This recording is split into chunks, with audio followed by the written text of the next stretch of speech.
वो ईमानदार लोग भीख का प्याला लेकर वोट मांगने के लिए तुम्हारे दरवाजे पर नहीं आएंगे। क्यों? सुन, उस नाइंसाफी को दूर करने के लिए राजनीति के मैदान में दोस्तों, भारतीय सिनेमा के दो महानतम सुपरस्टारों का यह सियासी रूप रील ही नहीं, रियल लाइफ में भी दिखा था। राजेश खन्ना और अमिताभ बच्चन के बीच सिनेमा के पर्दे पर स्टारडम की होड़ के किस्से तो आपने बहुत सुने होंगे, लेकिन क्या आप जानते हैं कि सियासत की जमीन पर भी इन दोनों स्टारों ने न केवल अपना जलवा बिखेरा था, बल्कि ऐतिहासिक उलटफेर भी किया था। एक ने अपनी सीट पर विक्ट्री मार्जिन का वो रिकॉर्ड बनाया जिसे लोकसभा चुनाव के 75 साल के इतिहास में बड़े से बड़ा नेता भी नहीं तोड़ पाया, तो दूसरे ने उस दौर के सबसे कद्दावर नेता की सांसें अटका दी और बड़ी मुश्किल से वो अपनी साख बचा पाए। आज देश भर में जारी चुनावी सरगर्मियों के बीच हम इन दोनों ही सुपरस्टारों की राजनीतिक भूमिकाओं के बेहद दिलचस्प और हैरत अंगेज किस्से आपके लिए इतिहास के पन्नों से निकाल कर लाए हैं। लेकिन आगे बढ़ने से पहले एक छोटी सी इल्तिजा है दोस्तों, चुनाव में ईवीएम का बटन तो आप कोई भी दबाएं, यहाँ इस दोस्त के सब्सक्रिप्शन और बेल आइकॉन का बटन जरूर दबाते चलें और हो सके तो कमेंट बॉक्स में अपनी बेशकीमती राय भी जरूर दें। दोस्तों, सियासत के आसमान में सितारे तो बहुत चमके। सुनील दत्त से लेकर शत्रुघ्न सिन्हा तक, राज बब्बर से गोविंदा तक, धर्मेंद्र, हेमा मालिनी और सनी देओल को कैसे भूल सकते हैं। और उन सितारों का नाम भी जोड़ लें जिन्होंने चुनाव तो नहीं लड़ा पर खुद को सियासत से दूर नहीं रख पाए, तो दिलीप कुमार, रजनीकांत, कमल हासन, मिथुन चक्रवर्ती जैसे बड़े नामों के साथ यह फहरिस्त बहुत लंबी और भारी हो चलेगी। बहरहाल हम बात कर रहे हैं भारतीय सिनेमा के उन दो सुपरस्टारों की जिनका जन्म एक ही साल या कहें कि ऐसे साल हुआ जिसने इस देश की राजनीति ही बदल दी थी। फिर एक न एक दिन इन दोनों पर राजनीति का असर तो दिखना ही था। दिसंबर 1984 कांग्रेस ने इलाहाबाद संसदीय सीट से अपने कैंडिडेट का ऐलान किया तो सनसनी मच गई। अमिताभ बच्चन तब तक बॉलीवुड का सबसे बड़ा नाम बन चुके थे। पिछले 10 साल से लगातार हर साल उनकी 2 या 3 सुपरहिट फिल्में आ रही थीं। उनका नाम हर तरफ गूंज रहा था, लेकिन उनके राजनीति में आने की भनक किसी को नहीं थी। कांग्रेस ने नामांकन के आखिरी दिनों में इस सीट पर अपने पत्ते खोले क्योंकि मुकाबला बेहद कड़ा था। इलाहाबाद से कांग्रेस के खिलाफ ताल ठोक रहे पूर्व कांग्रेसी हेमवती नंदन बहुगुणा केंद्र में मंत्री और यूपी के मुख्यमंत्री रह चुके थे और कभी पीएम पद के दावेदार भी थे। यह सीट प्रधानमंत्री राजीव गांधी के लिए साख का सवाल बन गई थी। तब उन्होंने एक ट्रम्प कार्ड खेलते हुए अपने दोस्त और देश के सबसे पॉपुलर सेलिब्रिटी अमिताभ बच्चन को यहां से उतार दिया।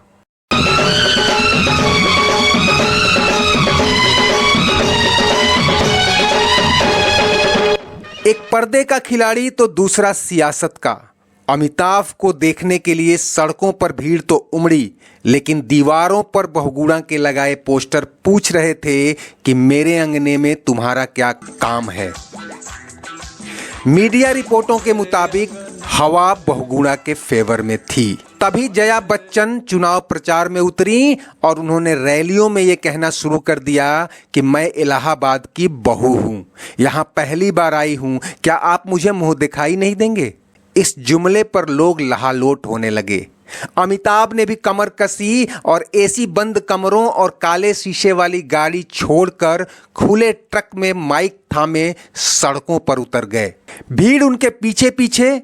कहते हैं कि मतदान के 1 हफ्ते पहले तक हवा बदल चुकी थी और वाकई चुनाव नतीजों ने इतिहास रच दिया। अमिताभ ने बहुगुणा को 1,87,000 वोटों के रिकॉर्ड अंतर से हराया। ये वो सीट थी जहां से कभी लाल बहादुर शास्त्री, बाद में बीपी सिंह और मुरली मनोहर जोशी जैसे दिग्गज नेता लड़े, लेकिन न पहले और न बाद में आज तक कोई भी अमिताभ का यह सबसे बड़ी जीत का रिकॉर्ड यहां नहीं तोड़ पाया है।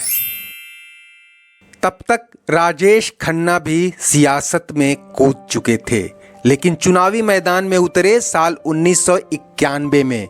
नई दिल्ली सीट पर उनका मुकाबला अमिताभ से भी कड़ा था।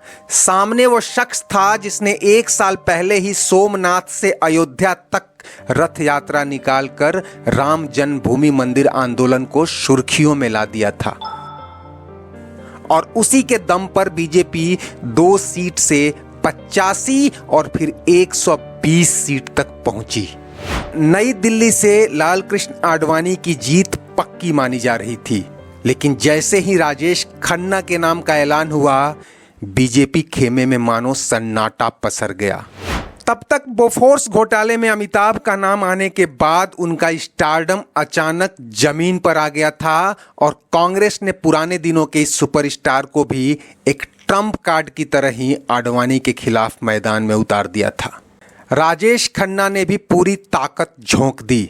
जिस पत्नी से वो वर्षों से अलग रह रहे थे, वो डिम्पल कपाड़िया चुनाव प्रचार में उनके साथ दिखीं।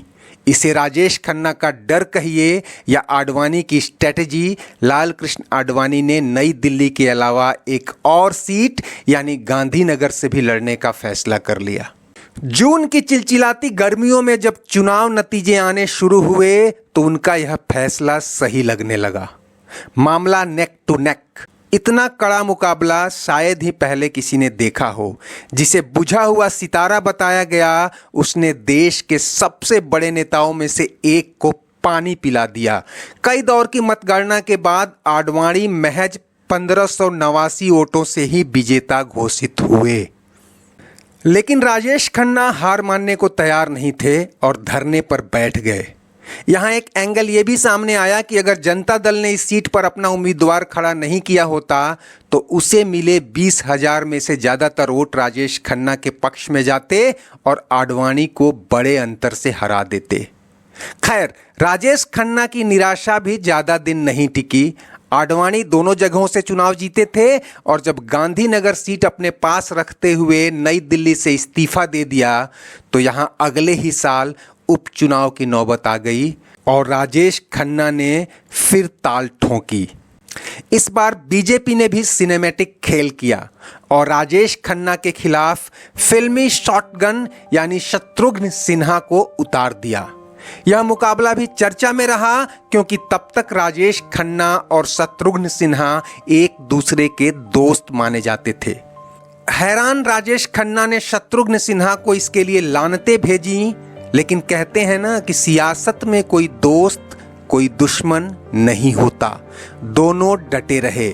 चुनाव नतीजे आए तो राजेश खन्ना ने शत्रुघ्न सिन्हा को 25,000 से भी ज्यादा वोटों के अंतर से हराया।